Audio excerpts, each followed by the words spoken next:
Ladies and gentlemen, welcome to I'm Up with Anthony Santino, episode 3. It is Sunday evening. I just recorded my conversation with Humzah Choudry.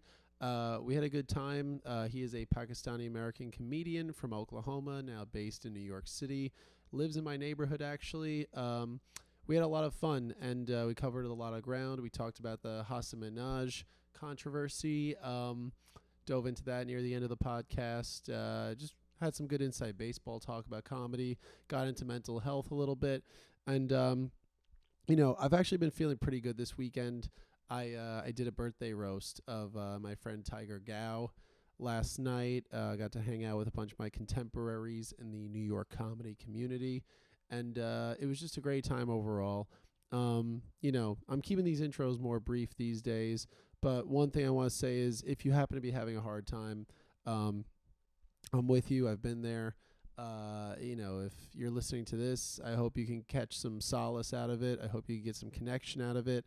I've been in your shoes. I've been through hard times. I had a good weekend. I'll probably have a bad day soon. I'm due for a bad day. Not hoping for it. I'm a pretty optimistic guy, but just saying randomly, like if you're having a hard time, I'm with you. I don't want to talk too long here. I want to get right to the episode because I enjoyed my conversation with Humzah. One thing I'll just say is if you're new to my content or anything, I hate calling it content, but if you're new to my stuff whatsoever, please check it out. My Instagram is just my name all together, at Anthony Santino. And, maybe like, subscribe, and share this stuff with your friends. Other than that, I'm leaning forward on purpose so I could stay in frame. Let's get to the episode. Yeah, I like that you have a little column in between. So It's not weird. Yeah, my friend calls it like a pillow wall. He said, build that wall. Ooh, so yeah. That's a good way my to start friend it. President Trump said to build that pillow wall. Yeah. What if this was the wall on the Mexican border? Yeah. They're just like, oh, man, we want to get into America, but this is so comfy. Yeah, exactly. Well, that would be good reverse psychology. Then we'd have way less problems. Like, actually, it's great right here. Yeah, it's very, Who needs to go to Dallas when we can just take a nap? Yeah, see, it's like it's so easy to get in. Then people will be like, okay, we measure out who wants to get in. Okay, anyway, I don't really have a good, strong immigration stance, so I'm going to move past that part. But ladies and gentlemen, welcome to episode 3 of I'm Up with Anthony Santino. I am joined today by one of my favorite people in the New York comedy scene, Humzah Choudry, right? Yeah. There we go. You nailed it. That's your name, right? Humzah Choudry, yeah. Cool. Humzah Choudry, he's here, and we've known each other at least a little over a year and a half now. You're originally from Oklahoma, right? Originally from Oklahoma. Cool, and we let you into New York from Oklahoma. Yeah. That's good. They let anyone in, to be fair. They do. New York. New York will let anyone into New York City. Yes. There's literally, they have crackheads here. They do. So They do. when people are like, because I have friends back home that are like, oh my God, I can't believe, how do you make it there? It's like, dude, there's a homeless guy on my street Yeah. that hasn't gotten up in 3 months. Right. And he's in New York City. He is. He's made it. He hasn't washed away yet. He's And still. I think you would be fine. Yeah. There's a resilience to having to stay here, but regardless, you are right. Like they do let you stay here. So anyway, Humzah, I was giving him a little breakdown before the podcast. It's pretty loose. It's pretty organic. But I said to him, I'm like, there is a little bit of a bent on mental health. We do try to like get after it with that and like try to get into your psyche, see how you're feeling. I want to show some support, some connection to you. Overall, let's just start with the basic. How are you feeling? Dude, I've been stressed today. Why are you stressed today? I've been stressed. I'm about to leave for Morocco for a wedding. You are leaving for Morocco for a wedding. On Tuesday. What Tuesday? I almost had your itinerary. I have a lot of stuff to do, which is one thing, but also I'm going with my girlfriend, which I'm very excited about. Very nice. I think I saw her on FaceTime once. Yeah, I think so. Yeah, Unless it was someone different, then I didn't. Unless it was no, it was your That's girlfriend. the only thing that could make sense. Yeah. Unless it was like Momo or someone. Yeah. I need some excitement in my life. Give me controversy. No, I'm just kidding. So you're going with her. That's all. How long have you guys been together now? Like 6 months. 6 months. Nice, Yeah. going strong. Nice. Oh, whose wedding is this in Morocco? It's one of her friends. One of her friends. Yeah, so it's like her family friends. Oh, nice. So the reason I think I'm feeling, partially the reason I'm feeling stressed is because her parents are going to be there. Oh, okay. In Morocco. Oh, is she Moroccan? No. Oh, this is just, what's the connection to Morocco? There's none. They just felt like going they're to just Morocco. rich people throwing a wedding in Okay. Morocco to Well, have fun. Well, with Marrakesh or like. Yeah, in Marrakesh. I just said that because I wanted to sound cultured. That's it. And you're right. Yeah. I was spot on. I'm a medium, I guess. That's great. How long are you guys gonna be there for? So we're flying into Casablanca, then we're doing a night there, 2 nights in Marrakesh for the wedding, Yeah. maybe 3 nights total. Yeah. And then we're going to a city called Fez. Fez, I know Fez. Oh yeah, I made a Fez joke to you earlier. Yeah, Well, because yeah. Fez is the hat, but also Yeah, the it's the city, hat. right? And then we're going to the Blue City. What's the Blue City? You never seen like Instagram photos? Is everything of this, blue? like, yeah, it's like a town like the painted Blue Man Group or the song like Blue. Yeah, it's like the Blue Man Group, but a little brighter. Oh, and it's okay. on buildings rather than people. on people. Do you think there are any Although- like organically blue people in the world? The Blue Man Group, yeah. Besides, like, well, they're Yeah. frauds. But The Blue Man Group, Smurfs, Smurfs, yeah. Beast from X-Men. Okay. is another blue Avatars. guy. I forgot Avatars. We have them. Avatars are blue Yeah, people. Yeah. Maybe But the Blue City, That's wait, it. like, do they just paint every building blue? you remember that song "Blue Dabba Dee Dabba Da"? Yeah. That entire. I mumbled a reference to it, Yeah, but I mumble I so missed much you it? probably missed it. Yeah, Sorry. which you're not to blame at all for that. That's great. And so you're stressed about the trip? Are you A little excited? stressed Are you about the excited trip. though? I'm very excited. That's great. Dude, so excited, but I'm stressed because it's like I want her parents to like me. Right. And You haven't met them yet? No, I met them once Okay. Where they live? Her parents? in Allentown. Pennsylvania. She's Pennsylvania. from there. Yeah. Nice. So they can that's- just drive over. Cool. Do they say Wooder? Oh, I haven't. Are they I like didn't- Wooder? No, they're Pakistani, so they're like water. Oh, so water. Oh, they have like a Pakistani accent. Yeah. I did not do it. Dude, for the imagine record. imagine having a Pakistani and an Allentown accent. Yeah. Water. Yeah, that would be. Water. See, yeah, that could be your loophole if you're a white person. Yeah, to get away yeah. with doing the Pakistani accent. Yeah. You gotta say like, no, I was doing Allentown, and they're like, oh, okay. But that's great. You met them. Were you in Allentown or did they come to New York City? They came here. Very nice. Yeah, I wouldn't go to Allentown either. No, I'm just kidding. I mean, Allentown's I probably great. would. It's probably great. I I'm might kidding. go later this year, but Yeah. but it's just easier. Her dad works in New York City. Oh, he does. He lives here and stuff, or he just commutes No, he commutes. every day. I think once a week. Oh, okay. There was a guy who was like the security guard at my high school. Not the security guard. He was like, or maybe he was even a teacher. I don't know. I'm kind of blurring what his role was at my school. But he lived in Pennsylvania and commuted to Queens, New York every day. And That's a lot. I don't know why he did that. Yeah, because he commutes to FIDI. Oh, okay. Which But I he's feel doing like once is a a little week. easier. Yeah, Yeah. that's once a And week. once a then. week. That's not bad. I mean, that's worth it. I mean, whatever. What kind of business is he in? Unless it's criminal activity that you can't talk about. He's He's a He's mobster? at large. He's at large. He's a Her mobster. dad, that's really why I'm nervous. Yeah, he's witness Is protection that 3 he's times part over. of ISIS. I this hope man. so, Yeah. dude. That's Her exciting. dad is an ISIS criminal. Nice. That is They're going- laying low right now. Yeah, but don't worry, they're working on He's some. Allentown. It's The it's forecasts popping. are. No, I don't know. No, He works for like. That's why you're going to Morocco. There we go. I said Morocco. Really, we're going to Egypt or, You're or Sudan or Yeah, whatever, like I'll give you the continent. wherever they but- are now. Yeah. No, he works for like the American Chemical something engineering. Mm. He's some Yeah. fancy job. Inside job. I get it. Yeah, inside Nice. job. Very cool. No, that's great. No, I think I met her on FaceTime once. She seems very sweet. That's Yeah. nice. You have the relationship. Outside of that stuff, what else is like, on your mind comedy wise, work wise, everything? Comedy, the balance between a relationship and comedy is what's on my mind. Yes. Because today I texted my girlfriend. I was like, "Hey, I'm gonna be busy all day. I'm doing my show in Yes. the morning. You're aware. Bottom of the barrel. Bottom of the Barrel morning show. Shout out Bottom of the Barrel. morning Shout show. out. Brooklyn on Free Radio. on Radio Free Brooklyn. You can Yes. download the Radio Free Brooklyn app and or go to radiofreebrooklyn.com Nice. or .org. Sorry. So I did that, and then afterwards I went and got lunch with some old coworkers, which was amazing. I went and ate this really delicious restaurant. Then I went to go do Comedy Mob. I was the +1 for Jesse Slayton, friend of the show. At some point, I'm sure. Yes, of course. And then after that, I came here. And it's like I've just had a full day where I like have gotten to give her very minimal attention. How does she deal with it? Is she cool with that? She's great. How many nights a week do you get up? Would you say? I mean, I know it changes. Well, I'm unemployed right now, You are unemployed right now. so I've yes. been getting up a lot, You've been getting up a lot, dude, and it's been awesome. Yes. Well, I saw you hosting your show with Lakshmi Yeah. at 7th Street like last month. Where you did a great job. You're very funny. R.I.P. to 7th Street, 7th right? Street, yeah. Yeah. So they're just not happening right now, Yeah, right? it is a bummer. Yeah. It's really bumming me out. Well, they made so 7th Street Comedy is a little club that's popped up on 7th Street. It had some good shows running, a lot of indie shows out of there. And yes, I mean, they had a thing. Was it? I know, like the cops, they said were cool with it for a while, but then there was like a liquor thing or whatever it was. I heard, and this is all rumor mill. All so rumor I know mills, yeah. nothing. Yeah. But from what I understand is they were told that they didn't need a license by the people who owned the building. Right.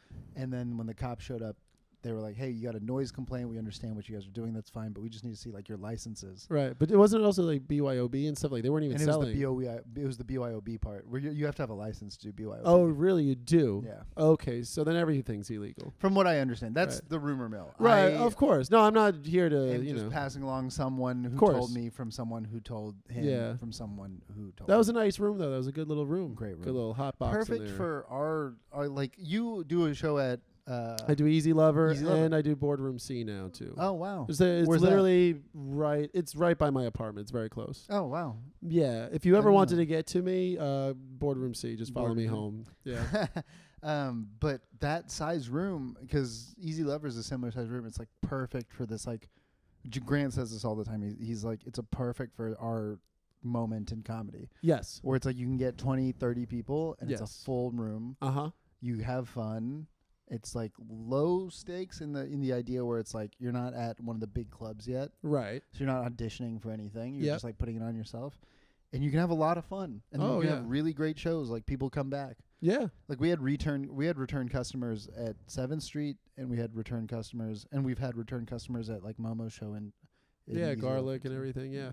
No, I mean, I was talking to somebody before. I was talking to Matt Benjamin before about producing. guy. Yeah, Matt just I'm putting him on something soon, and he was talking about producing. I was talking about it. It's just like, you know, it's like there's a balance to strike because, you know, I produce 2 monthlies in Brooklyn now, you know, then it's like you fluctuate how you do it, how you structure it. But like, you know, there's a consistency factor. I've had some return people, but it's hard. I mean, it's based on lineup. You want to get a strong lineup, and that helps get people out, you know, depending on their marketability. And then it's like, okay, are you going to do advertising for the show? And, you know, I feel like my graphics could be better. I should, you know, Eventbrite says put a picture of like the show atmosphere. That helps. And so I got like a couple of good pictures from my last show. I might try to use that as the photo banner. I mean, you know, there's so much thought that kind of runs through my mind on that, but also I want to focus on my writing, on my stand-up. I want to get up and just be loose and have fun. Yeah. And, you know. Dude, producing a show is so much stress. It's a lot of work, too. It's a lot of work, and it's a lot of stress because, like, people don't buy tickets till, like,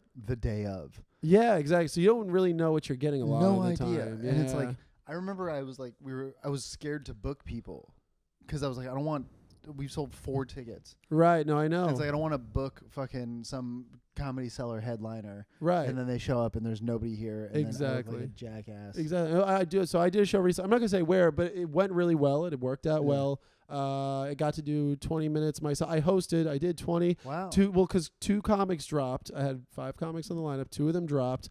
Me and the other 2 comics that were remaining, you know, it was just us 3. So we were like, let's just do like 20 each. Worked out great. And we had a very light crowd, so I lost a good amount, not a crazy amount of money, but good enough that it's notable. It's notable. It stung a little, but I lost some money. But the experience was so good. We had a crowd of like. Had 12. you ever done 20 minutes before?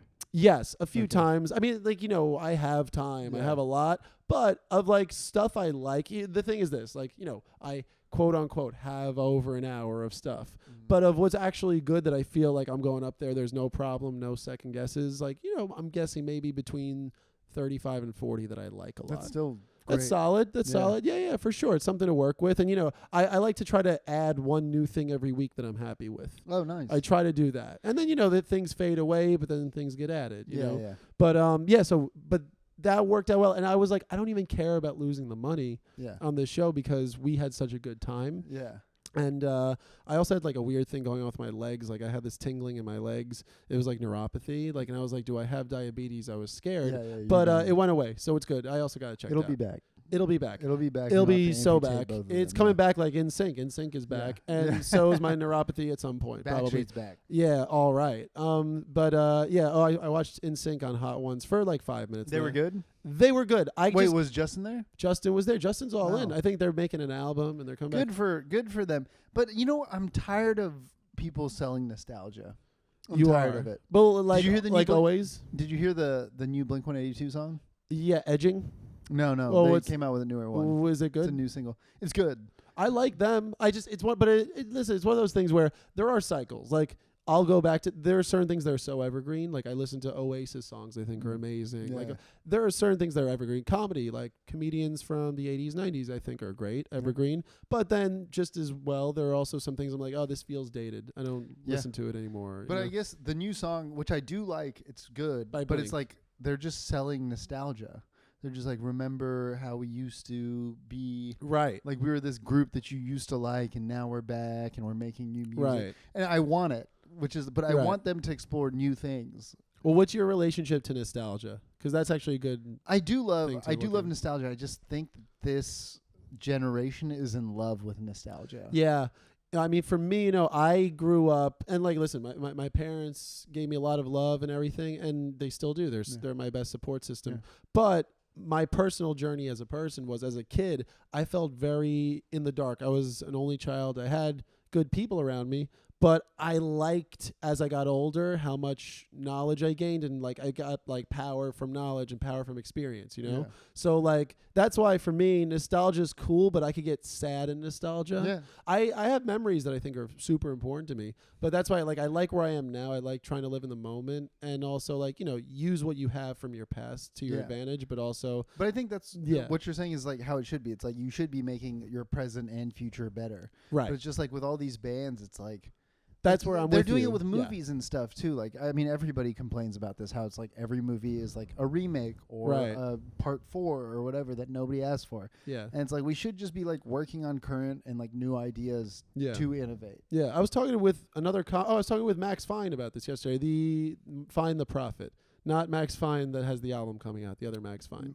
Young Max Fine. Young Max Fine. Well, not that the other one's old. Younger Max Fine. Younger Max Fine. Yes. Anyway, yes. Sorry. How do they differentiate professionally?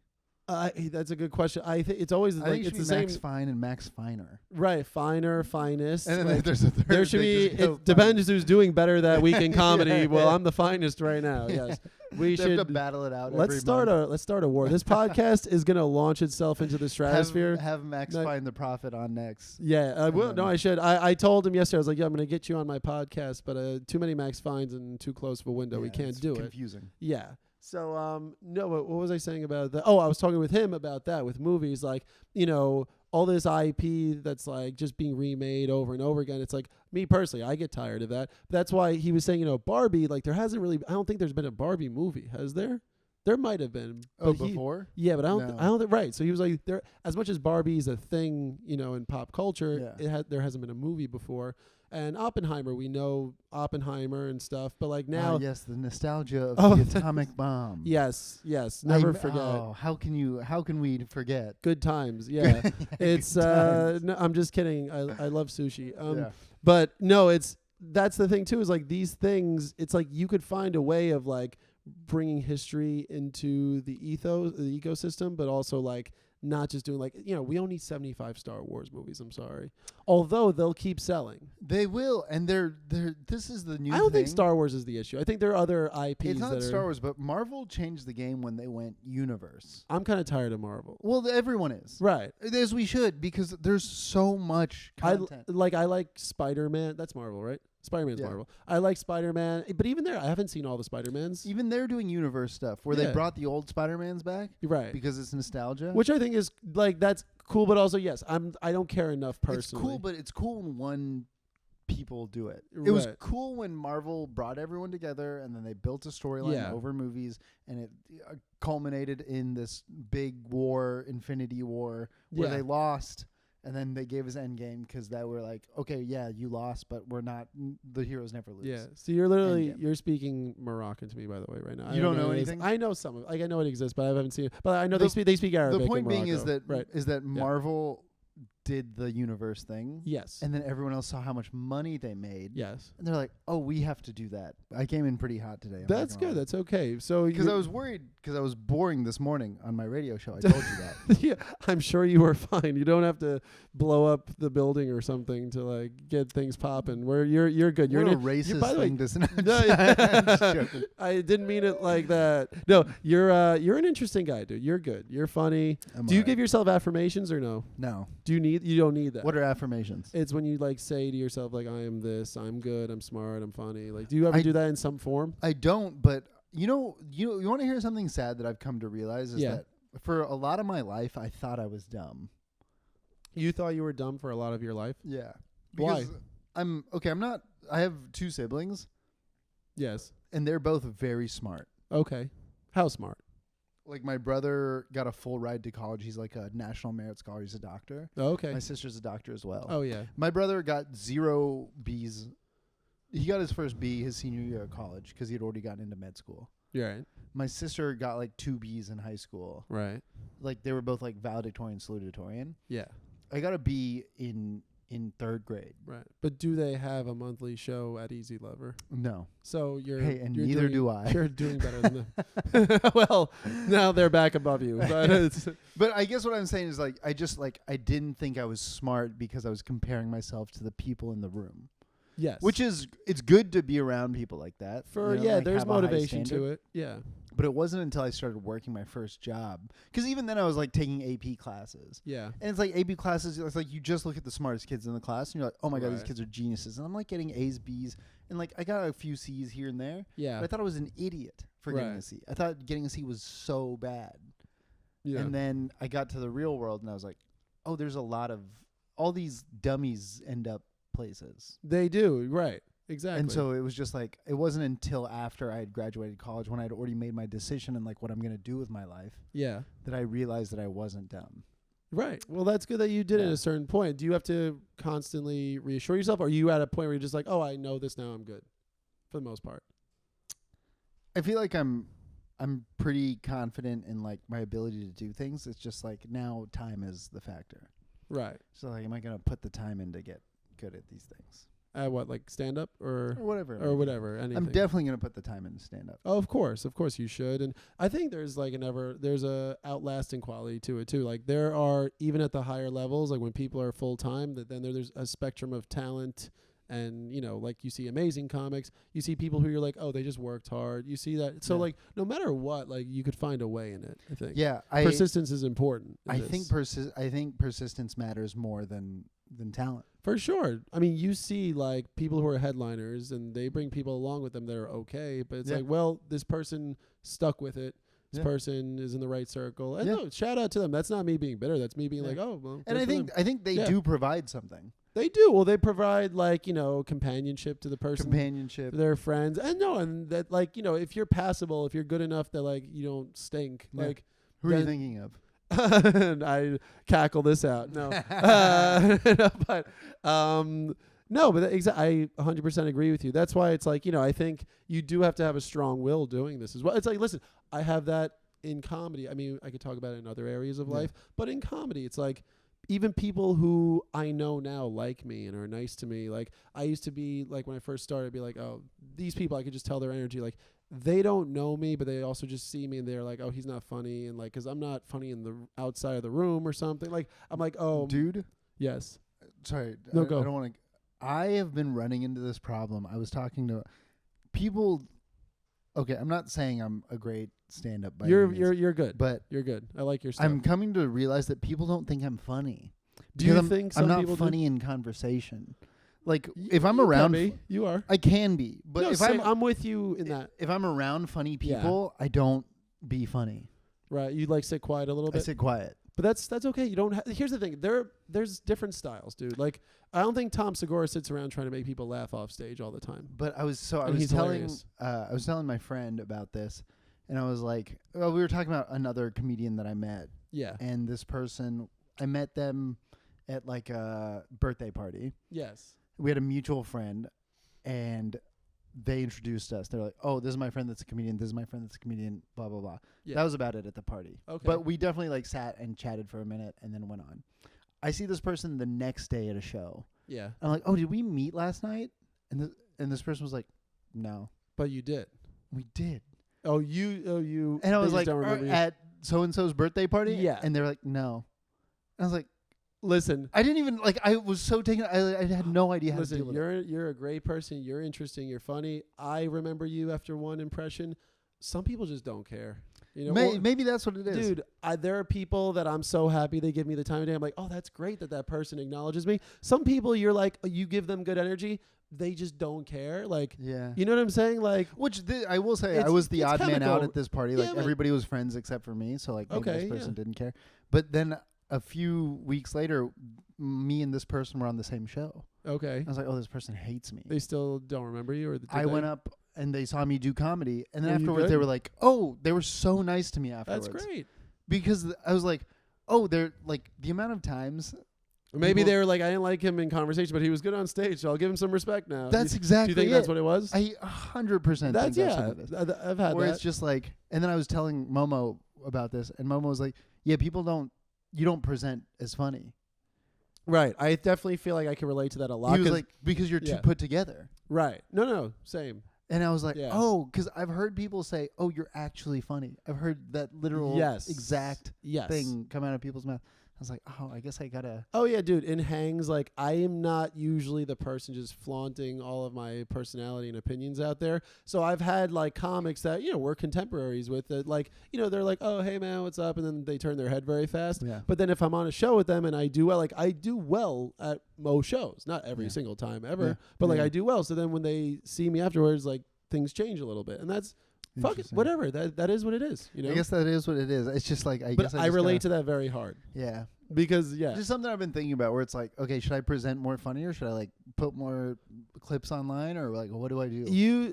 I think you just really don't need to force it. Like I said, I think there are successful comics that I've met and I've seen that just like they're great on stage and then off stage they're not going to put all their energy into everything. Like there are some people who like to do bits and make heavy eye contact and like they're like oh yeah, and then they're like I'm like I don't have the energy to do a bit all day. I just don't. I don't want to. My thing is like there's a certain amount of like I'm a balanced guy. Like Me I don't even know too. if this makes sense. Yes. Where it's like if people are not being funny, I'll be funny. If people are being funny, I'm gonna not. You're gonna let them like rock a little bit. Yeah. Like there's just some weird equilibrium of like fun and excitement and loudness that I feel. Yeah. And that's what I'll try to get there with my presence. So if I took a nap right now, you would start jumping on a trampoline and you try to liven it up a little bit. If you took a nap right now, I would start acting insane on this podcast. Yeah. I would start You would post it live stream and I would get canceled even though no one listens. Exactly. Right. But some people listen. If you were to start going crazy, I would sink into this couch. Yeah. You become part of the fabric and then when the dry cleaner comes to clean it, they'd be like, "Oh, look, there's a guy who's going to Morocco on Tuesday." Right? Yeah. Exactly. 2 days ago when they come. Call back. No, dude, I relate to that so much. I mean, just like, I like to be fun. What do you think that is? I match people's energy, though. That's the thing, too. Same. Like, so Humzah just came back from urinating, and he said he is trying to get up more, meaning he wants to get on stage doing stand-up more. Yep, but specifically at clubs. At clubs. Because I was just at Comedy Mob. Yes. Which is this great mic in New York City. Wonderful mic in New York City. I'd love to be able to do it again. It's very in demand. About 4,000 people sign up a week and about 12 and a half can get up, which I understand. It's how it goes. That's not disparaging whatsoever. Just saying it's hard to get up on that. There's high demand. There's high demand. But there's like a whole group of people that just get to do Mob. Right. And I was like, oh, these are the people that are at the club. And it's like, okay, well, they're at this club doing stuff and they're at like other clubs doing stuff.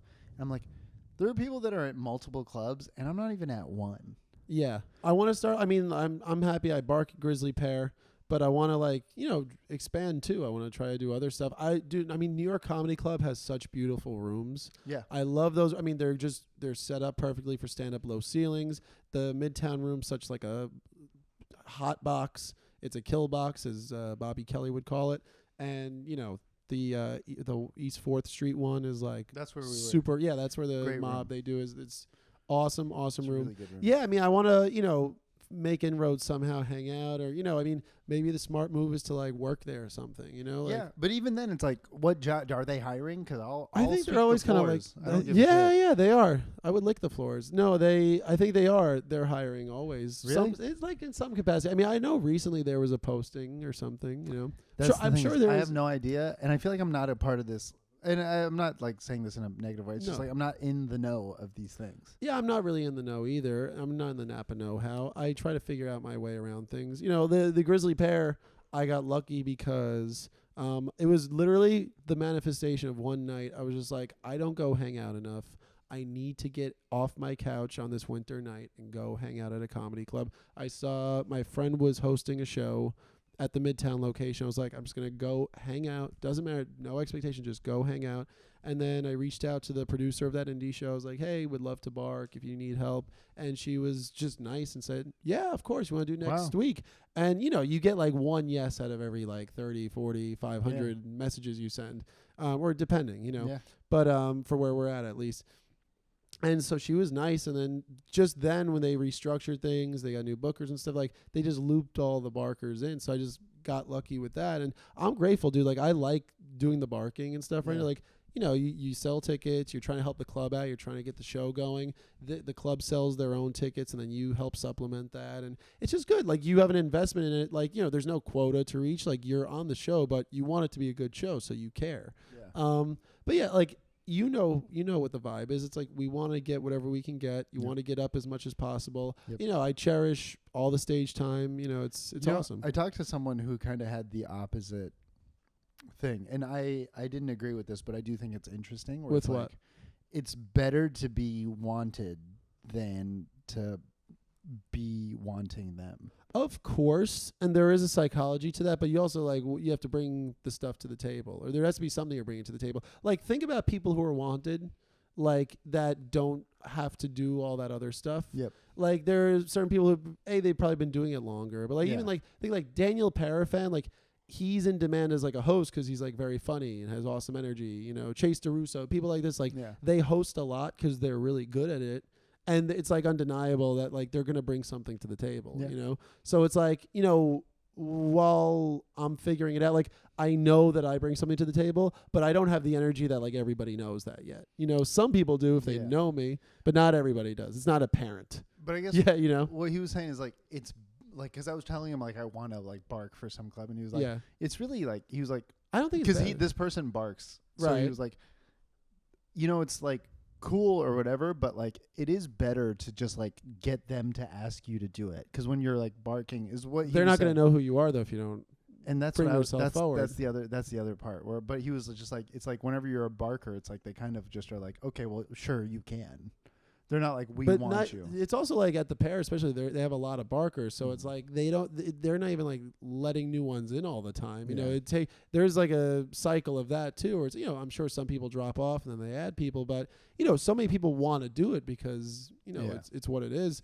But it's like I get what that person's saying, but I think also it's like dude, Andrew Schulz, like, and I met him a couple weeks ago just on McDougal. He was very nice. He was saying like, what's up? That rules, dude. He's the man, and he was very he was very nice. He was like, yo, I used to do what you're doing right now, bro. And I was like, yeah, I know, like I listen to Flagrant. You guys are great, whatever. And he's like, yeah, dude, I used to do this all the time. And like I've heard him talk about that before too. Like him and Akaash would be at like the Lantern, like they called it like passing out flyers, or whether they were selling tickets or just giving out papering the room. It's like they did that. It's like they knew like they'll do whatever it takes. And I think I just think that's the right mindset for now. Like you don't need to be married to doing it forever, but I think it's worth trying. Like definitely to try. And dude, even like when I've done indie shows, like a one-off on like a Sunday evening, like I've helped people bark like for their indie show. Like why not? Yeah. Dude, I'll help people bark on shows I'm not on. Dude, it's a sign of goodwill. I think it reflects well on you too. Yeah. Like I try to like meet people more than halfway in certain situations when it's an earnest thing. For sure. Not people who are going to be dismissive and not care about you. You could tell the difference. But you saw Schulz on McDougal? Yes. He was going to go by to the cellar. He was doing like cellar spots. Yeah. That rules. Well, down there, you hang out down there. There's like, dude, Shane Gillis is around. I walked by Amy Schumer. Right. She was. I 2 talked to her days the other ago. night. She was Yeah. really nice. Yeah. Yeah, she's great, and she was cool too. Like You talked to her while you were barking, or Yeah. She was waiting for an Uber, and she was just like, she was asking me questions, just Yeah. like, just being nice. Like she was just like, oh, like how long have you been doing it? And I compliment. I was like, oh, train wreck, haha. Very cool. Just that's the thing. But comics. That's what's awesome about what we do as well, is like they're, as much as they're making millions of dollars and they're far more advanced than us, they're doing the same thing as far as just talking about the template of the job. They're trying to find new stuff. They're not sure about their new thing. Their new thing's probably going to be really good, but they have a high standard and they're worried about it, just as we're worried about our new stuff. It's cool to have that. And I'm sure they love hearing like, oh, you liked my thing and you're a comic. Right. Because it's still like it matters a little more to you. Yeah, Like, right? dude, when a comic tells me they like the something, young comics still fuck with me, I'm sure that feels good. right. Rather than like, Oh, of course. No, that there's a relevance factor to that. You don't want to feel like you're lost with the generations. I was listening to Burr and he was saying, he's like, you need to still go to the clubs. Of because course. you need to, you don't have to hang out with the young comics, but you need to listen to them. Right. You need to know what they're talking about. He was saying on his podcast the other day, he was like, yeah, I mean, just also like for your stuff, you get comfortable. Like your people will make you think, they'll put like smoke and mirrors in front of you. They'll make you think you're better than you are. Exactly. Dude, yeah.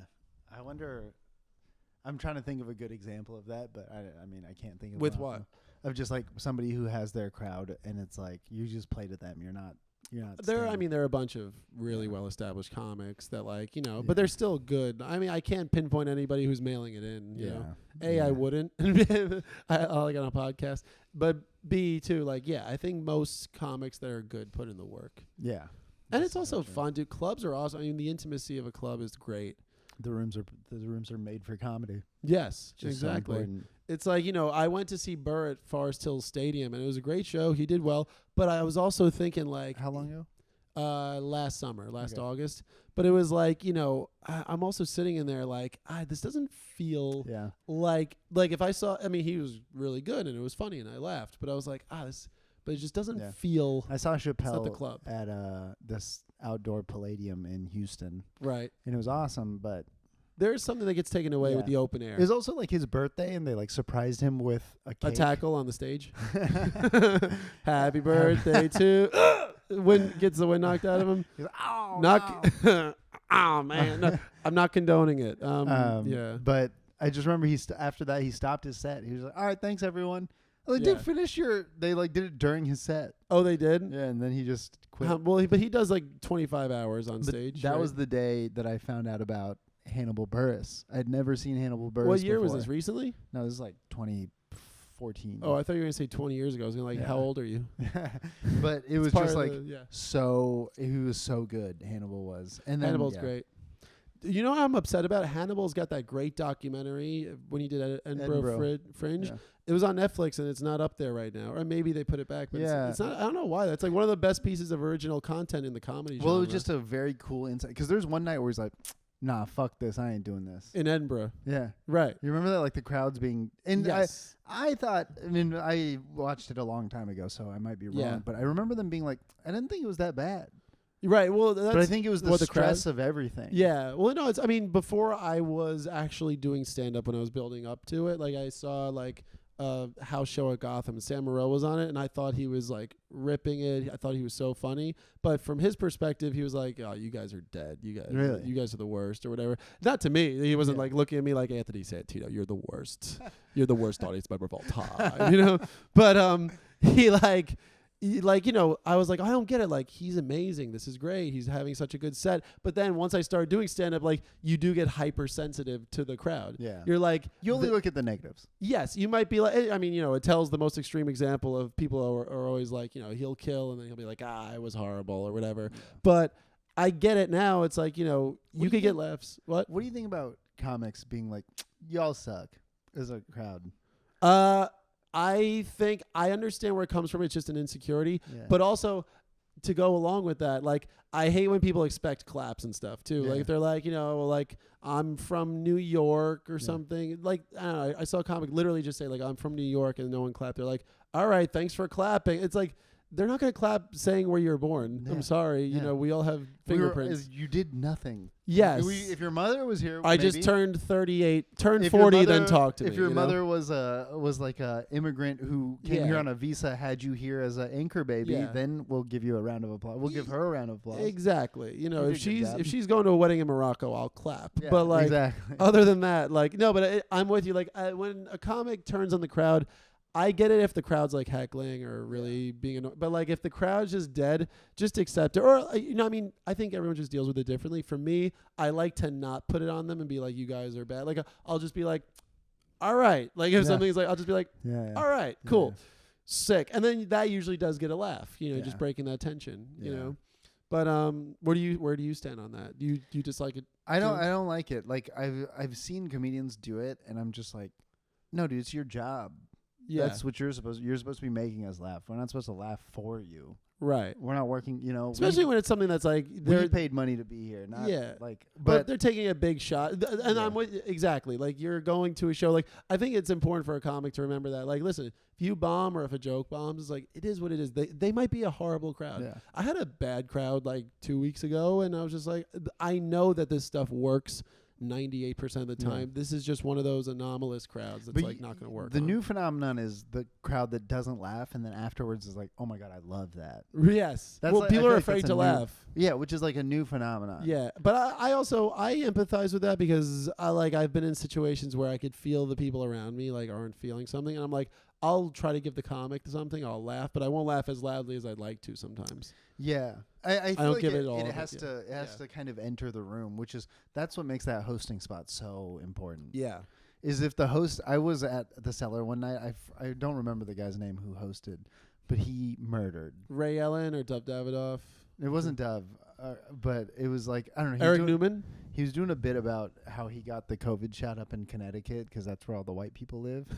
What, the black guy? Yeah. Okay, you could have just said black. And what's his name? Do you know his name? No. Derek Haynes? No, it wasn't Derek. I'm gonna name every black comic on planet Earth until we find it. Even if you named his name, I wouldn't. Sherrod Small? No. Yeah. Will Sylvans? No. Yeah. No, I'd never seen this guy before. He's tall, bald. John Lester. That might be it. He's like not heavy. He's just like strong, football player build. John Lester. Yeah, maybe. He's like got a chill kind of energy sway. No, okay, never mind. No. Well, he was going pretty hard. Not Greer Barnes. No, not Greer. It's John Lester, maybe. But he did this whole bit about this was like just past COVID. Yeah. About going to Connecticut because that's where they fucking. He's like, I ain't getting one of these Harlem shots. Whatever. Right. I forgot what it was. Exactly. Yeah. But yeah, so just murdered. He maybe had one of the best sets, and the entire night was just so good because everybody set the tone. Yeah. Well, to go along with that, I would argue though that it's not all up to the host. The host can definitely help it, but somebody said this and I agree with them. I was listening to a podcast recently. Somebody was like, hosting is tough, but also I've had comics be on shows with me and they would say like, oh, the host, he didn't do it justice and so he didn't set the table for us. It's like, no, sometimes the crowd's not great and sometimes you're just not as good as maybe you think you should be. I will say I have seen a lot of hosts do just like offensively bad jobs. Right. Or it's like, are you trying to make everyone walk? Of course, there is that. But I did a show recently where the host was just doing their wildest stuff that like was not setting us up great. Yeah. But the lineup was so good that it kind of didn't matter. Yeah. Like there were other comics. I did pretty well, but then everybody else was doing so well. Yeah. And it was just like, it didn't matter. Like the comics were joking when he was up there. They're like, oh yeah, thanks for really setting us up here, dude. Yeah. Like, but like, yeah, I really don't think the host, I don't think it's all on them. I agree. It could definitely hurt or help, but yeah. Do you host at 7th Street when you guys were doing it a little bit, right? Lakshmi and I would switch off. Like co-host, yeah. Yeah. Do you try to do it or do you avoid it at all costs? I try to just talk to people and put positive.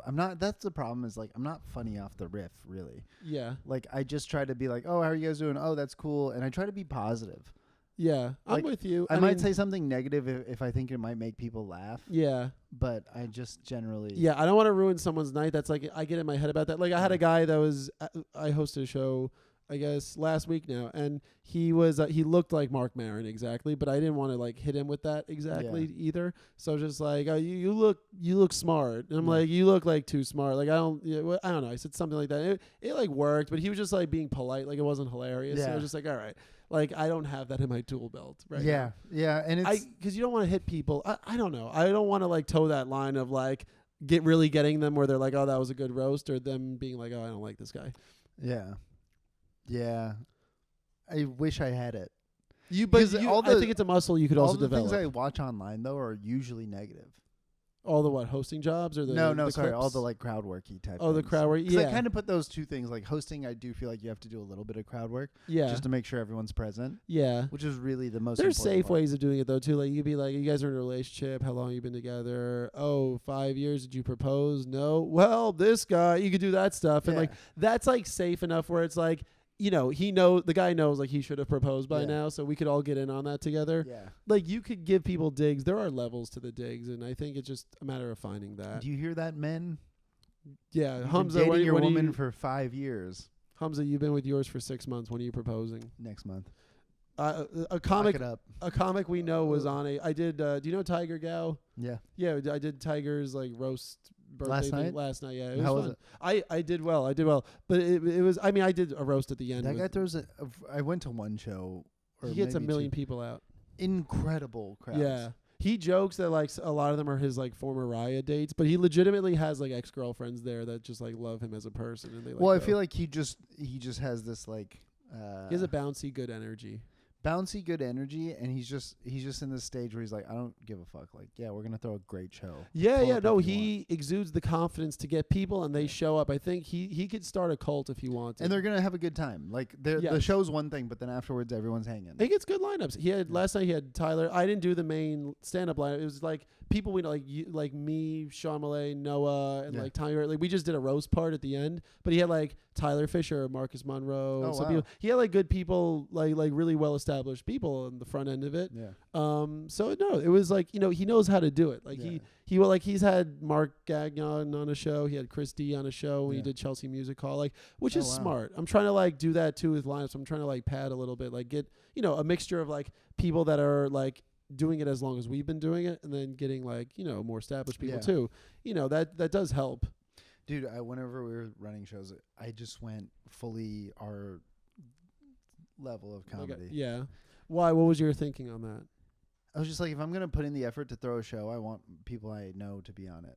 I respect that, and I mean, I wasn't selling shows off of a headliner, but we did book one headliner, and it didn't work out. But like, did they drop or something? They dropped. Okay, like how last minute? Like 2 minutes before. Oh, that's horrible. I hate that. I mean, I have people drop. You know how it goes. It happens. I don't have any. But like, but that does like stink. But it was just like, thank God there was another comedian there, and we just threw him up, and he had a great set. Yeah. And so it was just like, great. No, but I do you think if you're producing going forward, would you try to like mix it, or do you still want to stick to that? Like, I'm gonna give my friends. I would rather just book 5 people I think are funny. Yeah. Because even when Not we did based book on people social who are media, like passed at clubs and stuff, Yeah. a lot of times they use your stuff as like a mic, which is fine. I totally understand as a comedian, but also like, But there's a little respect factor. Like you like, I want you to respect this a little more. You're saying? no, it wasn't even that. It was just like, oh, I just learned a lesson. I was like, oh, if I book somebody big, they're gonna fuck around and like maybe have a bad set. Right. When if I book somebody at our level, they're gonna try their hardest, and I know what they're gonna do. Right. And so I can like I felt like I could curate a little more. Yeah. Whenever I like, I agree with that. You know, they're gonna want to bring their stuff. Yeah. Yeah. Like when I do a show, I mean, like when I do most shows in general, like I'm trying to bring it. I'm not trying to mess around too much. Yeah. Like one of my friends that you probably know too, like he recently, like he was barking with me and he did a say, he's like, I'm doing everything new tonight. And I was just like, yo, they're like, you know, not saying where or who or what, but I was like, cause there was also like one time somebody was like, yeah, like I want you guys to like bring it or whatever. And but he was funny and he did well, but it was just one of those, I was like, yo, him admitting that out loud. And like, I was like, oh, that was like bold. You know, dude, but I also think that there's different types of comics, because I know comics that will go purely off of their presence and energy and be funny. Yeah. And then like for me, I'm just material. Your material mostly. I just write things that I think are funny, and I try them, and if they're funny, I keep doing them. But that's fine. Like, I feel like that's how Mulaney mostly is. He's a funny person, and he can riff, but like on stage, he really doesn't do that. Dude, do you watch his new special? Yes, I saw it in person before, like the 9-year-old kid that he did crowd work with. Yeah. Natural. Oh, could be planted. Right? No, but it was so good. Actually, it was so funny. I believe it was natural. I'm like joking. I believe it. I believe either way. Because he has it, but smartly. Like, I feel like he's very on the book mostly. Like, I think he's mostly a material guy. The callback to our smartest 9-year-olds, and he said something like that. Well, I mean, I think he just knows his act well enough, and it's like, the way I do it too is like me and John Mulaney just one and the same. The way I do it too is like I try to I stick to my material, but I like to riff within it, like whatever. Of course. Yeah, talking about like. I've never made a riff that clearly punchlined. Never, ever? I don't think so. When he said our best 9-year-old or whatever, I forgot exactly what the riff was. Yes. But it was just like so clean. Our brightest 9-year-old. Our brightest 9-year-old. Something like that, yeah. I'm surprised I even remember anything ever. So I was because it was such a clean riff. No, it was so good. Yeah. No, but I mean, that's like simple is better. Like there was somebody in a show I did last week where like I was in the middle of a bit and it was flowing and it just got a laugh on one punchline and then like they spilled a beer on the ground and I was just like, oh, that's Amelia Earhart right there because I made an Amelia Earhart reference and people laughed. I was like, oh, like in my head, like I could also be insecure, be like, oh, I didn't think that was that funny, but like everybody laughed. I was like, oh, I appreciate that. They liked that we were in the room on that one, So I'm sure you've had some good riffs. Give yourself credit. Thanks. Come on, this is a new issue we're uncovering. We're diving deep on this. Be good to yourself. Yeah. Dude, my buddy put up this thing the other day, and I thought it was really good. So I actually have a joke about him. He went to MIT, and I love this guy. Is he Indian? Yeah. Okay, cool. Of course. MIT. Oh, okay. MIT. There's white people there too. I'm just kidding. I just wanted to. I'm trying to get racy here. That is I'm just true. kidding. But he's my friend. He's your friend, not mine. Yes. So he said that he put up this post. So he quit doing tech, which is what he started with, and now he does career coaching. But he put something up the other day. Jay Shetty? No, but I don't listen to Jay Shetty, but I feel like I probably should. I did for a little bit. But it said that he said a few different things he's been working on, and one of them was like, I want to be kinder to the person who I am when I am in conflict. And I was like, oh, that's a very nice thing to say to yourself. Yeah. Like, I want to be forgiving to the person who I am in conflict. Right. And I was like, oh, because like... I mean, if he falls short with people or if he thinks he's not dealing with it properly or something. Yeah, like, or if you like come upon a conflict and you don't handle it perfectly. Yeah. Be forgiving to yourself. Oh, yeah, you're human. You should. Exactly. And there was other stuff where it's like, he had some other ones, but that was the one that really stuck out to me where it was just like, oh, you should. Because like sometimes I'll like think about conflicts that I had that I didn't handle perfectly. Yeah. For years. Of course. And it's just like, oh no, just you handled it the way you did, and that's fine. It's over. Yeah. And move on, and you'll handle it better next time. Also understand, it's very important that sometimes when you have conflict with people, you could be resolute in being like, I want to make this right. They might meet you halfway and say, okay, sure. They might hold on to a grudge or something, or they might have an opinion of you that you don't agree with. Yeah. But that's just on them too. As long as you lead with the right intention and you're focused on making things right. Like, listen, I'm sure I have some unsolved things with people, not even bad ones, just like things where like we left off like kind of ghosting each other and we just like never really fully dealt with our stuff. Yeah. But, you just got to move on a little bit. Yeah. And if you see that, like, I think transparency, that's what's fun about stand-up is like, the best stuff I have is usually rooted in full truth. I don't really have too many. I'm not Hasan Minhajing out here. Oh, dude, you want to get into that? Let's fully get into that. That might generate some clips for us. What's your thoughts? I listen, I get where he's coming from, but I also think it's like, I am on the train of like, okay, I hope he doesn't do more of that stuff because I think it's damaging. Here's the thing, especially let's just talk about the prom date thing. Okay. Making up a story like that, like that's borderline volatile to do that. I think the anthrax thing is worse than the prom date. Oh, yeah. Well, I mean, yes, but also, let's do one at a time. We'll do that. Okay, and then yeah, let's handle this one issue let's at a time. do, yes. All right, prom date. There are so many. The prom date thing. Basically, it's like, if you don't know, he was asked this girl to prom. The real story is apparently she said no and they dealt with it a few days before prom. But the story he told in his special was that like he showed up and she had another date because her parents didn't want her to go to prom with a brown guy, right? But when in reality, this girl, like the fact check, when they did the article on Hasan Minhaj, they were like, the fact check showed that like, oh no, she said no, and she's also married to an Indian guy or whatever now. What are your thoughts on that? Okay, so this is, I think we need to start with the idea that like Hasan doesn't do stand up. Right. He's doing a one-man show. He's doing a one-man show. I think Do you think he's funny? Okay. So, when he was on his come up, I was the biggest Hasan Minhaj fan. Yeah, okay.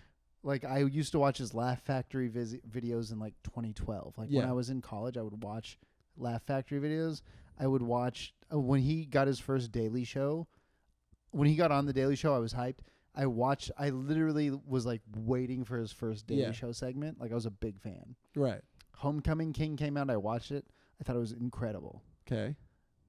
I wasn't as big of a fan of the follow-up. Yeah. Which was, what's the second piece called? The one, I don't know. There's like a lot of colors and PowerPoints going on. Yeah. So okay. The point being is that he does more of a one-man show than stand-up. Yes.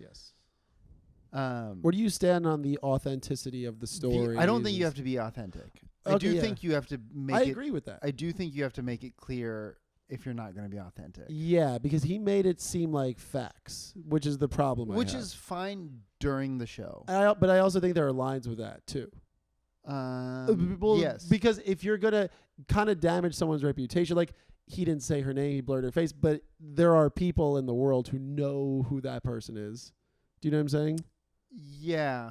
And by the way, the idea he's trying to drive at, I understand because I know that people do experience racism. So like, which the ideas he's driving at is fine.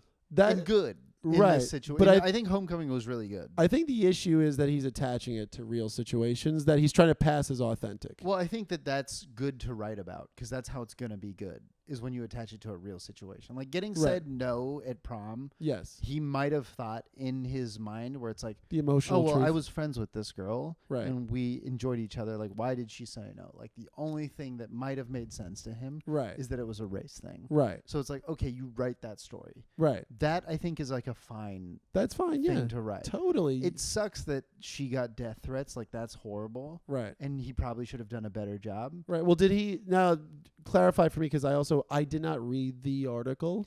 I just heard about it. But like the way like I listened to like Akaash and Schulz talk about it, I said the Indian guy first so that I sounded like I'm on the right side of history. But also with them smart. But with them talking about it, they made it sound like he made up the fact that like he showed up at the door and did he say that? Which I think that part's fine too, because that's storytelling. Right, she said no 3 days before. He said he saw her at the door. It was to evoke an emotional response, which is manipulative. Right. True. That's where like, listen, I don't indict him for like trying that or whatever.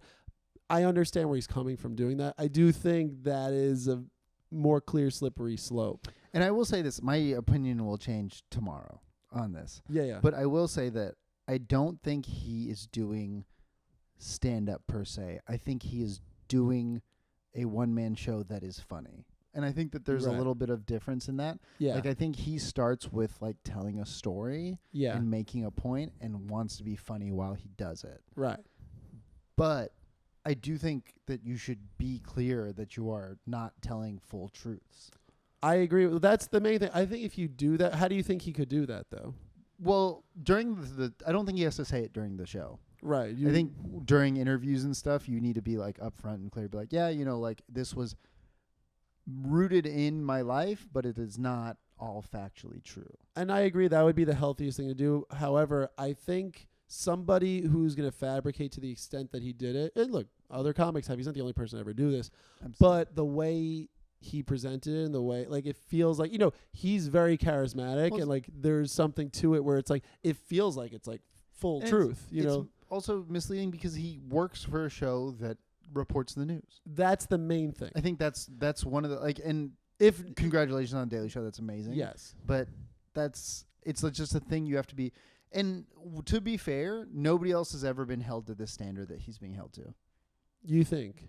Who else has ever gotten in trouble? But I think that's the main thing is like because he deals with like the news stuff. That's where it gets iffy. But even every stand-up that has ever been on The Daily Show, Yes. has anyone looked through all of their stories? I think Trevor Noah, if something happened where Trevor Noah did the same thing, even Jon Stewart, I think if they fabricated a story similarly. Yeah, the two hosts. Yes. The two hosts. Right, them. So, like, I think they would be held to the same I standard. guess what that I'm he's saying being is, held like, to. there's been Well, but they put him on that lot- echelon, though. I think they put Hasan as somebody who could have been a front runner for it, or could Yeah. still be. Still be. That's why, like, he's of all the correspondents. I mean, even Ronnie Cheng's super successful, selling out arenas and stuff. I think Hasan's looked at as like the most successful one, so he's Yeah. put up to that plateau.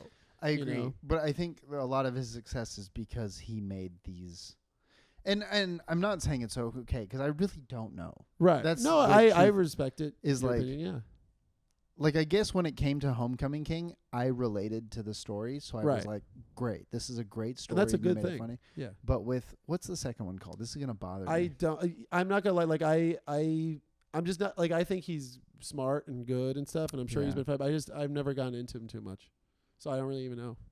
But there's okay, we did the Homecoming story where he asked the girl to prom. Yes. Okay, fine. Okay. There's the that. The one about his daughter The anthrax and thing. the anthrax thing. Yes. To me, it seemed a little like self-indulgent. Of course. Because he was like, I was fighting Saudi Arabia, and Saudi Arabia attacked my family, and it almost killed my family. My wife Right. said that, like, if you ever put this family in jeopardy, I will leave you. And it was like intense. And you're Yeah. like, oh my God, this guy's been through so much. Right. And then it turned out to be fake.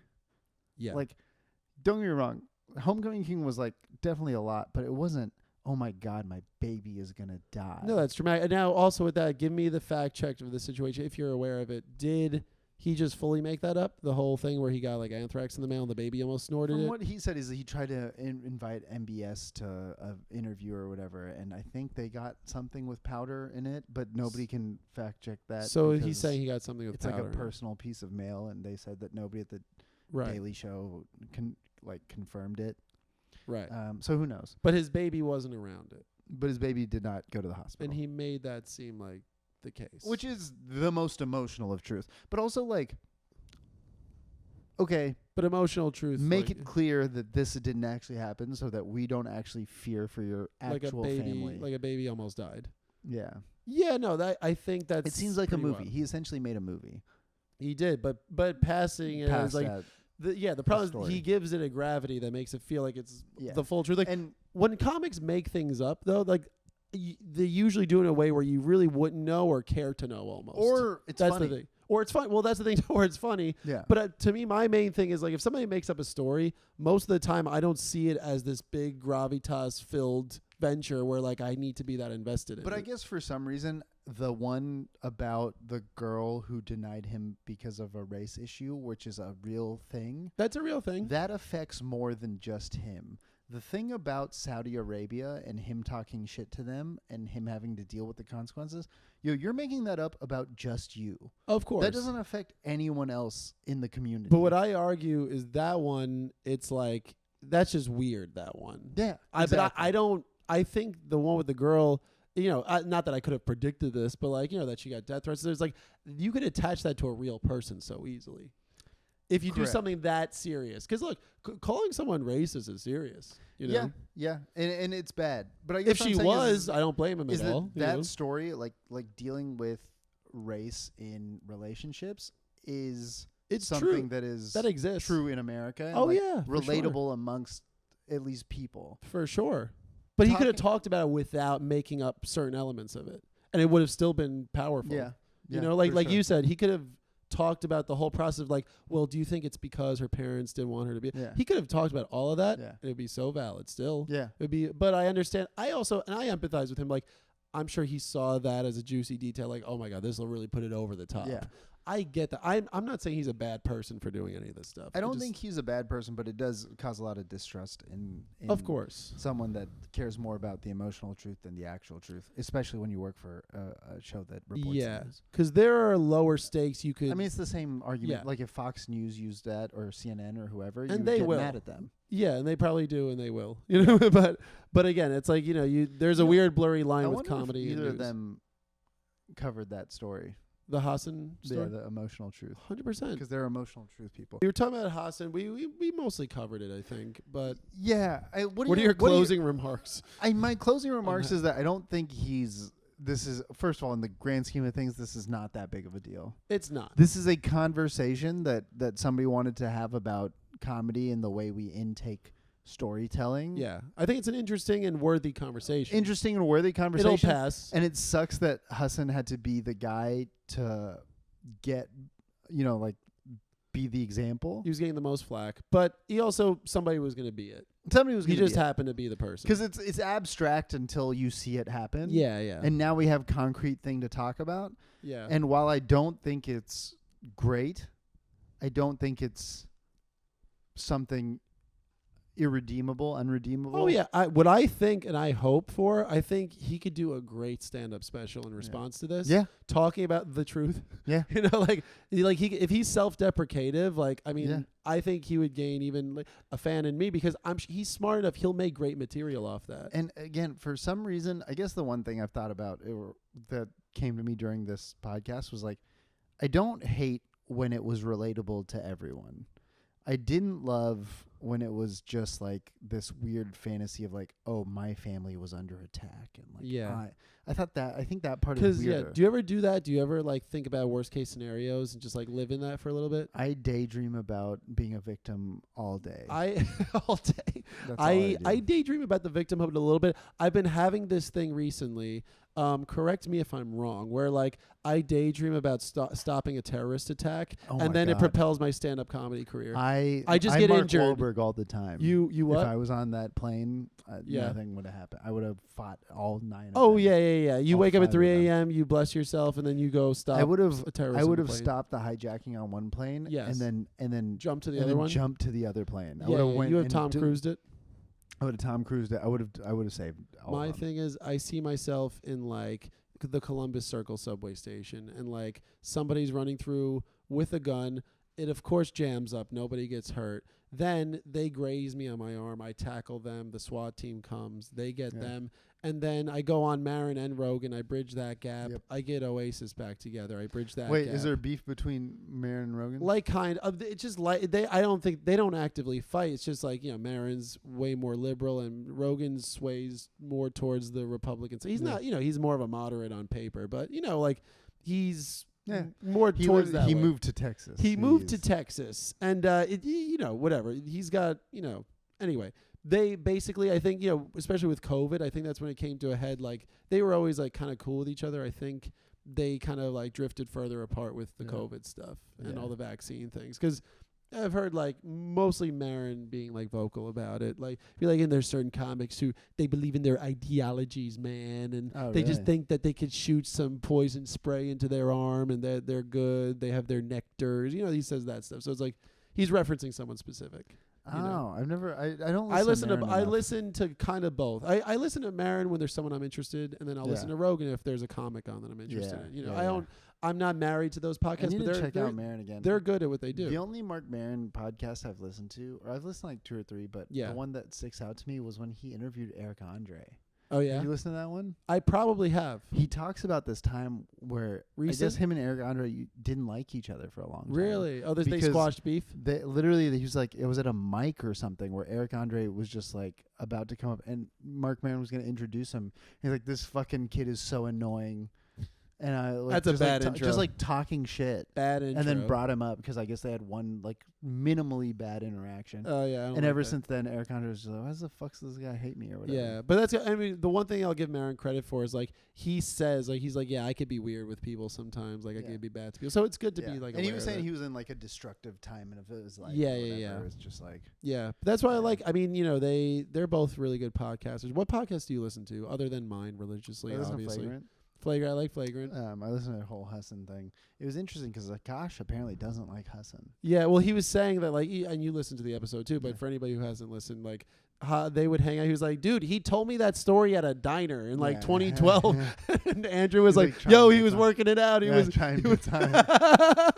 That's so funny. But Akaash has this whole thing about not being a victim, which I can get, but it's also you have to understand that there are times where it's things do happen. Right. I respect both sides. That's his way of dealing with things. Yeah. And then other people want to be like, no, let's acknowledge like stuff we've had Yeah. to. But it does suck whenever it's like it's your entire thing and then it turns out to not be true. It's like that sucks. Well, yeah. I mean, that's part of. I mean, just me speaking candidly. That's part of why I didn't like Hasan as much. Like, there are a bunch of Indian comics I love. I love Nimesh. I love Akaash. Just for different reasons. There are different styles. You love Humzah? I love Humzah Choudry. Like, there are a lot of Indian comics. You know, like especially Humzah. But Pakistani, but yeah. Oh. South Asian. Okay. Yes. But partition. Right. That was a thing. It could have been Indian. Driver, the partition, please. Yes, I was. By the way, I planned earlier because I was like, I forgot if you were Indian or Pakistani. Pakistani. Now I know. Yeah. And I was going to be like, driver, let up the partition, please. Partition, please. All right. Anyway, now I have confirmation. Am I red? I'm Irish. Yeah, with Hasan, his thing is like the preachiness. I kind of never liked that much, which I don't blame him. Like he has good presentation. I like look at him. I'm like, I respect this guy. You know, he's good. He's smart. But I'm like, just not my style. So when I was talking about how I used to watch his Laugh Factory videos, back in like 2012, they used to do Laugh Factory used to put up videos on YouTube so you could watch free stand up. And I remember there was one specifically where I was like, this guy gets it. And he said something where he says that when he visits his cousins back home, he's like the rapper that made it. Right. Due to no That's funny. thing that he did. That's funny, yeah. And he called it the genetic lottery, which I don't know if that's the best way to put it, but he was just like, I'm just so happen to be the one that was born from my dad. Yeah. No, that's so smart. I got to live in America and you guys live in India or Pakistan or wherever. Right. And it's like, I just got lucky. Yeah. And so it's like, that's I remember perspective. identifying with that so much. Yeah. But now, dude, who even knows if he's Indian at Dude, this point? honestly, he's probably Italian. He's probably Italian. I think Hasan Minhaj is Italian. Hasan Minhaj. His next special, he's going to be like, bring me the tikka masala. Mamma mia. What if he was a guy doing brown face this whole time? Yo, imagine his next special, he Sammy Sosa's it real quick. Dude. Oh, my God. Oh, my God. He'd be like doing a little, he's going to go up on stage at radio, so he'd just be like, or whatever. Hasan Minhaj, white, Caucasian comedian. Yes.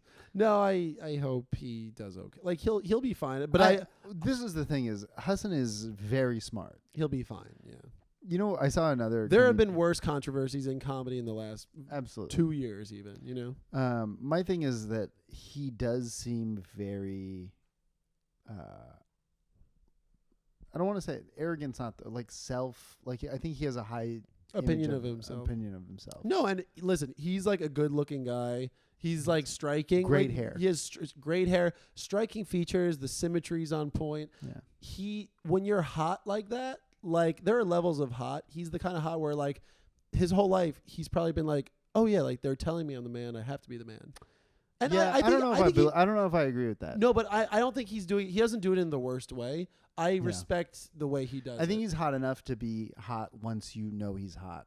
But I don't think that he, like in high school, would have been a hot guy. Like I don't think people would be like, well, I don't know the makeup of his high school either. Like I don't know, like was he a cool guy in high school? Did he develop into who he is, or was he born the way? Like, do you think he was like a child, like going to his dad, like, Dad, the geopolitical spectrum of this lunch you just packed me is like. I think, so if you followed his career before he got the Daily Show, the reason, in my opinion, he got the Daily Show is they used to do this thing called Goat Comedy, and it was like 4 brown comedians in LA at the time made a little comedy troupe. It was him, Asif Ali. Oh fuck, I'm blanking on the other two. Are they people I would know, or like Asif Ali is a big comedian. He's like a comedy store guy. I've heard of him. I don't know him like too well. I'm blanking on his name. He just put out a special at the Comedy Store called Hat Trick. It starts with an F. It's gonna kill me. Anyways, they put out, and then there was one other comedian. They had like a thing called Goat Face Comedy where they'd put out videos and sketches, but he did one specifically, and it was called The Truth with Hasan Minhaj, where he would take one subject and he'd break it down. Like, for example, did you ever see Ashton Kutcher's Pop Chip commercial? No. No. Essentially, he does brown face in the commercial. That's Ashton Kutcher's done brown face. Yeah. Wow, that's not a good parlay with what just happened with the Danny Masterson thing, but yeah. He's made some questionable, but I feel for him on that. I don't know why they did that, but the Danny Masterson thing. Yeah. Because they were friends. That's why I did it. No, They were friends, and he was like, I'm helping my friend. Right, but like, he does all the human trafficking work and stuff. So like he's helping sex workers. Yeah. That's like his livelihood almost. Yeah, like. but I don't think he does that. Is that bad? I think he's invested in companies that are like, hey, this is going to be a PR thing. But yeah, like but in considering his association with that, I'm surprised. I don't think those were the two of the same parts that were working. They're if that not. makes sense. Of Ashton Kutcher, the company. Of course. Does that make sense? Like, I think that just because of his association, that's the only reason. Yeah. I was like, sex workers being taken advantage of, and that thing, women being taken advantage of. Yeah. But again, sorry, I kind of interrupted you a little bit. What was I saying? You're talking about the thing in L.A. he was doing, Hasan, the collective. Yeah, he did a thing called Truth with Hasan Minhaj, and he would just take one subject and break it down a lot. And I think that those videos got him The Daily Show. Yeah. Yeah, which is pretty awesome. No, but by the way, like, I mean, I'm not saying he's an unfunny guy. I just haven't watched enough of him to form a full opinion of his comedy. He used to be very good at stand-up. But I'm sure he's great. And like that, what you just told me about, like the genetic lottery. Even Homecoming King is amazing to me. Did he film that one at Radio City, or is that a different one? Or did he do that in California? I don't remember where he I did forget. it. No, but I hope he bounces back. Like, it's the kind of situation where I hope. It's gonna bother me if I can't think of his other special. Look it up. I hope he bounces back. Like, I'm not of the ilk of wanting him to fail or demise. Like, even if he's not like my full cup of tea of comic for the moment. I would like to see him come out and just like straight up do a special that, like, listen, there's a cohesiveness to an hour. Yeah, King's Jester. A King's Jester there.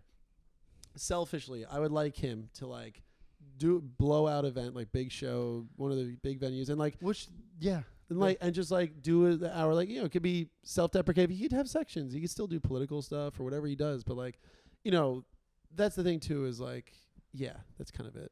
That's kind of my opinion on him. I think the way to do this is like, because time will heal even in the article he explains himself, and the person doesn't give him a lot of space to do so, is that he says that he thinks that these emotional truths are more important than the actual truth. Yeah. And it's like, okay, but also that is like a manipulation of something. But it's like, okay, well, I want to hear everything from your side. Because not only was there like you doing this one-man show, which is, again, Homecoming King is like amazing in my opinion.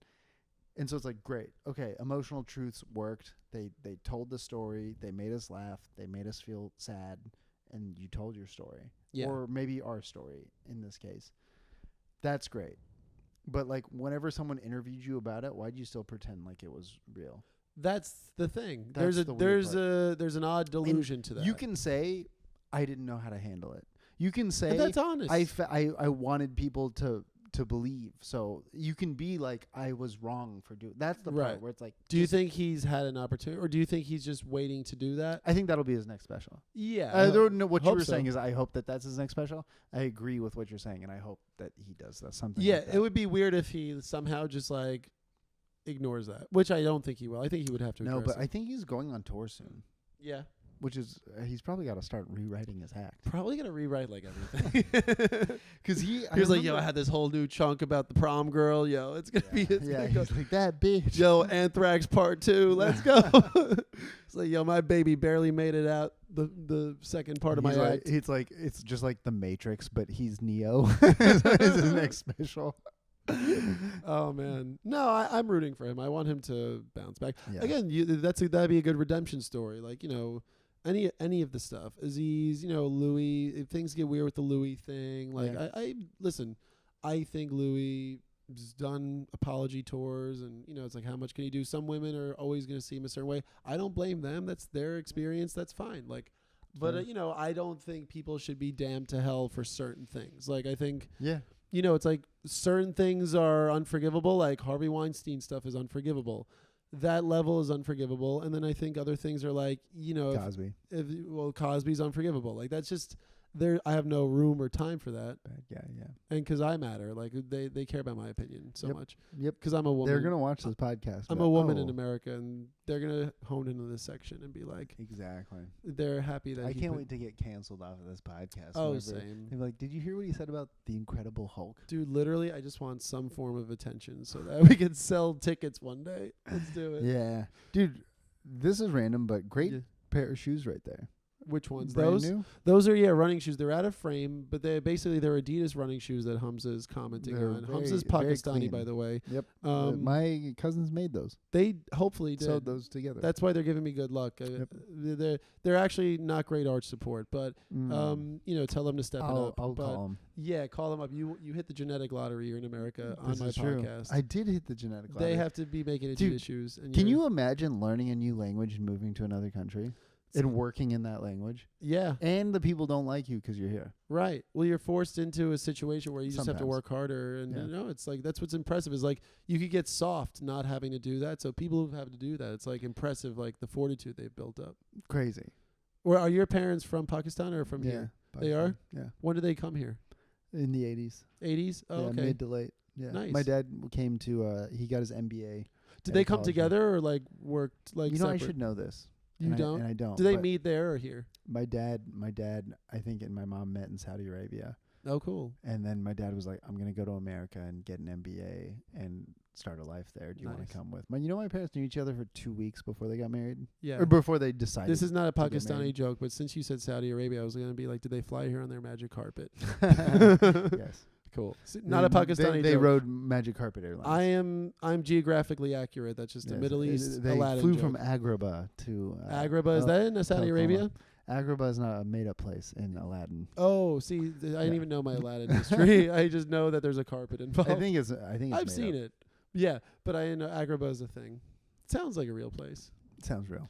Yeah. Agrabah. Yeah. I like the idea of just some Disney writer being like, I don't know, just... Like a white guy in Orlando. He's like, I want to go to the Middle East. Well, hello, Agrabah. Let me just What cough should we call and see the what city? comes out. Should we go Jeddah? And they're like, I don't know. That doesn't... What about something more Arab sounding like... It sounds like algebra, but like like the precursor to it. Yeah, just make something up. It doesn't matter. What size foot are you? You think my foot's in frame right now? Hope so. Well, we that's for the Patreon, but Now it's in frame? I'm maybe part of it. I'm a size 12. Let's compete. I'm a 11 and a half, 12. You look right about similar. Yeah. Good arch. Good arch. Yeah. You I've have been told I have flat feet. No, I think you have pretty archy feet. I think sometimes podiatrists just be saying You have shit. Nate Archibalds right there. I think dude. they just be saying, look at these Bombas, though. Bombas, the comfy wumpy. That's a nice sock. Nice. We're getting tired. Let's wrap this up. Yeah. But, dude, Humzah Choudry, Pakistani, not Indian. Thanks so much. One of my favorite comics. Go follow him on Instagram and all At the stuff. humz.ah. Yep. There we go. He has the dot. That's right. You have the dot in it. Thanks for doing the show, dude. I'm really appreciative and happy you did it. I loved being here. This was the easiest show He's I've had a ever long done. day. He hasn't seen his girlfriend in a week. And And they'll be reunited in Morocco. So Cheers. that's it. Thanks.